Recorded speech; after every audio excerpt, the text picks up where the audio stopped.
I wasn't sure how much time had passed, hours at the least, until I had received a notification to alert me that Raven had returned to the facility. This function was programmed into me to let me know when either Raven, Matthias, or Melanie had come home, but after tonight, there was only one person it could be. I made my way to the entrance to greet him. When I did, I found him in an almost tired and exhausted state. "Sir?" I asked, to which he looked at me with a lack of emotion, a blank stare that looked right through me. "There is urgent news you ought to know of." He followed me back to the room which I came from, to which he would then see the baby before him. Still holding the same desolate expression, he looked down upon them. Slowly, what was once a blank stare turned into a look of mild disgust, as he proceeded to mumble something under his breath. What he said, however, I could not decipher. "I'm sorry to inform you, sir, but I'm afraid that Matthias and Melanie have passed away." He did not move nor speak. Rather, he kept on looking down at the baby for what felt like several minutes before he eventually looked up to me. "I'm aware, thank you." He already knew, but when the police came around, I was under the assumption he did not know. "Oh, my apologies then. I had only heard a little while ago when the authorities brought the baby over here. You should have turned them away. This baby is of no concern to me." At first I almost refused to believe what I heard him say, but when I asked him to repeat it, he did not hesitate nor stutter. Instead, his tone only reinforced it. "But sir, this is Matthias's and Melanie's child. You need to take care of him. This is a responsibility that falls on you." "I'm sorry? Did a service android just give me an order?" he said with a glaring seriousness in his eyes. I fell silent, unsure of how to respond or what to even say. "Learn to know your place, Cynthia. You do not work for Matthias anymore. Then again, perhaps if you knew the truth, perhaps you wouldn't want to work with him at all." The truth? What could he mean, the truth? When I asked him about what he meant, all he did was hand me an all-access keycard, which sent a chill up my spine. For only 3 of these were ever made, one for Matthias, Melanie, and Raven. Could he have made more?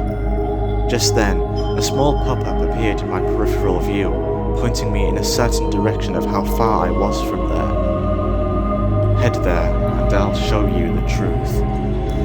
Raven then commanded me out the door. He certainly didn't need to tell me twice. As I left, I started to feel an anxious knot becoming tighter and tighter inside me, the closer I got to my target. The halls of the facility were eerily quiet, not one sign of life, no sound of the machines cranking and groaning away as their cogs and wires worked in unison to produce a multitude of products. I felt all alone, my only friend being my shadow that followed me to my destination. As I continued to walk, I inspected the keycard he gave me closely, and to my shock and horror, the name written upon it said Matthias Malachai. But why? Why would Raven have this? My mind was filled with so many questions, each one unanswered, leaving an eerie, bottomless void that lacked satisfaction. Eventually, I found the marked area after wandering through the corridors of rooms filled with wires and tech, in which there I found a door. The door itself was not the entrance to the disposal area. Rather, it led to a darkened corridor that on the other end was the actual disposal door. Entering the corridor, all the light instantly disappeared in front of me. all except for the door side and another small interface, both giving off a minimal amount of light. Approaching the door, I pressed the card on the interface as a small confirmation beep sounded and the interface lit up green with the words "Access granted." The door slid open with an eerie whirring noise as a cold draft blew towards me. I stood there, staring into the abyss, the endless dark waiting for me to enter. But even as I feared the unknown, I still walked towards it, unbeknownst as to what waited for me inside. As I entered, the door behind me slid shut, and when I tried to use the card again, the door wouldn't budge. I was locked in, wherever I was. It was then I heard a crackling noise come from up high, as a voice followed with it. Did you ever wonder to yourself, Cynthia, the only android in this facility? I remained silent. Matthias was a smart and successful man, I can't deny him that. But I think even you've always known deep down, there's no way he could have done this on his first go. It started to feel as if the darkness was closing in around me, and Raven's words were not helping. What are you talking about? Raven sighed through the intercom. I'm sorry, Cynthia. I'm truly sorry. A wave of blinding light fills the room. I raise my arm in the air and squint my eyes to try and get a look at the room around me.